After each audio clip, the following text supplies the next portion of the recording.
Hi, చూస్తున్నారుగా చిన్న దూడపిల్ల పుట్టింది మా ఆవుకి.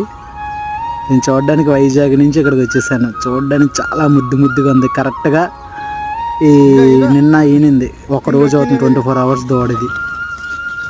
చూసారు ఎంత క్యూట్గా ఆడుతుంది ఇప్పటికి. అండ్ దీనికి ఇప్పుడే పళ్ళు కూడా వచ్చేసాయి. నోరు చూపించడానికి ట్రై చేసాం కానీ చూపలే. అండ్ ఇదే దీని మదర్. ఈ ఆవు కడుపు, ఈ మదర్ కూడా మన ఇంటి దగ్గరే పుట్టింది. ఇది కడుపులో ఉన్నప్పుడే దీని తల్లిని తెచ్చాను. ఇది దీని తర్వాత పుట్టింది ఈ ఆవు. అండ్ ఏదైతే ఇప్పుడు పిల్లని పెట్టిందో ఆవు రెండు ఒక తల్లి కడుపుని పుట్టినవే. కాకపోతే అప్పట్లో రీసెంట్గా ఒక ఇన్ఫెక్షన్ వచ్చింది కదా ఆవులకి, అప్పుడు చనిపోయింది దీని మదర్. సో ఈ నల్లావు కూడా మన ఇంట్లోనే పుట్టింది. అండ్ వీటితో పాటు ఇది ఒక అల్లరి చేసే ఒక గేదె. దీన్ని దున్నపోతానన్నా తప్పు లేదు, అంత భయంకరమైంది, చాలా అల్లరి ఎక్కువ. ఇది కూడా ప్రెగ్నెంట్గా ఉంది. మేబీ నెక్స్ట్ మంత్ నెక్స్ట్ మంత్లో కానీ ఈయన వచ్చు.